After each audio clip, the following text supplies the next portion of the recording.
It was a very hot day in May, and Myna's mother wouldn't let her play out in the sun. "I want to play with my friends," Myna protested. "It's boring inside. Why don't you help me cook today?" Her mother suggested. Myna was very surprised because this had never happened before. She was not even allowed near the gas stove. The kitchen was always a magical place to Myna, bursting with bright reds, oranges, yellows, and greens from all of the spices and vegetables. But Myna was most fascinated by the white rice. She liked how it could be both hard and sharp, but then softened and became fluffy when cooked. She wanted to feel it on her fingers for once rather than being fed by her mother. She was getting to be a big girl, and perhaps today was the day to ask that she feed herself. Can I feed myself today? I am 5 years old, and I want to be a big girl. You can try, but don't make a mess." Myna felt the warm rice on the tips of her fingers and enjoyed feeding herself very much. But no matter how hard she tried, she could not help making a mess. After dinner, she swept the fallen rice into her hand and wondered where to hide it so that her mother would not see. Then she remembered her mother often put scraps of food near the banyan tree in the courtyard for the crows. Myna snuck out to the banyan and softly called out Kaka. Before she could stop to check if her mother was watching, a little crow came out from within the banyan. Myna held open her hand, and the crow hopped over and ate the slightly squashed rice. "I used to eat from my mother's hand, but now you eat from mine, Kakai." It took time for Myna to learn to eat by herself without making a mess, and over the next few weeks, Kakai had many meals from Myna's hand. And each time Myna fed the bird, she would tell him about her day. Sometimes Kakai disappeared into the banyan and reappeared with gifts from Myna that he found on his travels. Once it was a yellow ribbon, another time it was a pink button. At night, when Myna's parents and uncles and aunts were all sitting on the veranda, Myna and Kakai would hide out in the garden and look up at the stars.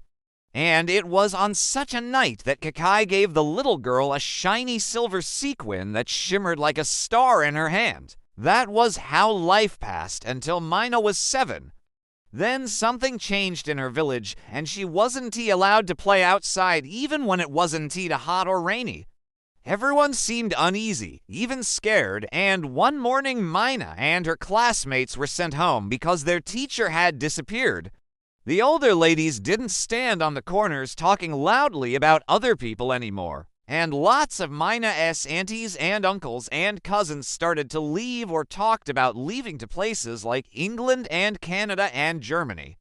Soon no one really knew what was happening. The stories Myna told Kakai became sadder and sadder. One evening, Myna's father was on the phone for so long that she heard his low mumbles as she drifted off to sleep. The next morning, he woke his daughter early and said, "You and are going to London to stay with your uncle and cousins.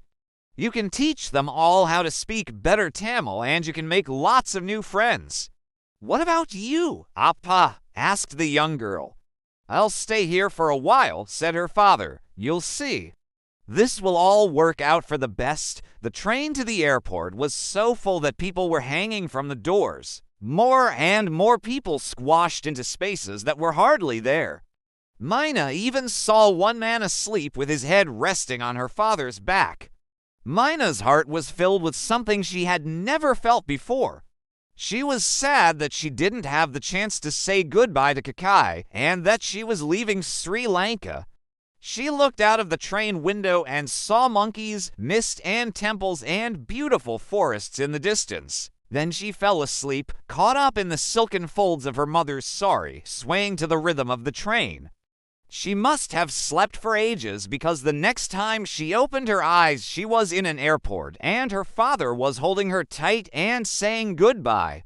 There were more people there than Myna had ever seen in her life. Everyone had big bags in their hands and sadness in their eyes, as though they were leaving something important behind, leaving it forever. "Appa, I'm scared. Can't I stay here with you?" "I need you to look after said her father. I will call as soon as you land.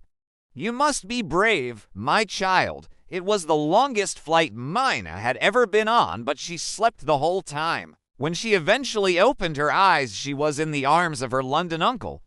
He wrapped her in a thick blanket and carried her to his car.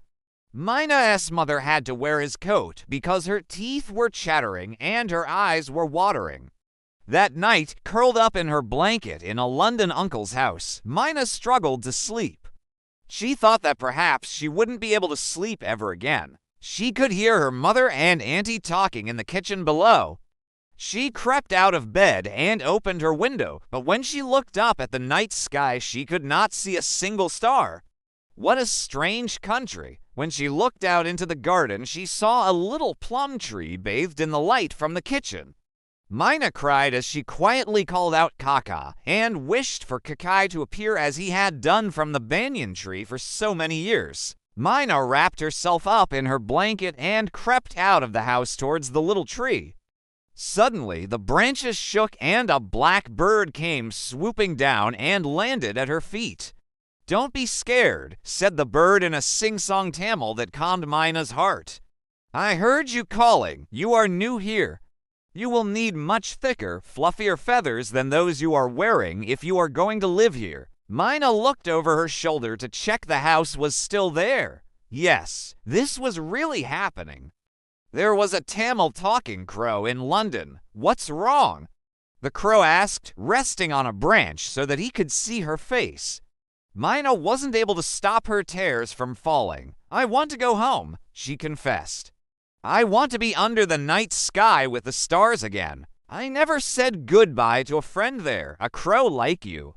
He will think that I abandoned him. Maybe he is worried that you will think he has abandoned you. Anyway, he will know you did not mean to leave him because friends do not abandon each other. I knew a crow once who was best friends with a deer. This wasn't a typical sort of friend for a crow, but every day the crow went with the deer to the same field in the village. They talked and laughed all day, and at night they pointed out silly patterns in the stars. One day the farmer noticed the deer eating.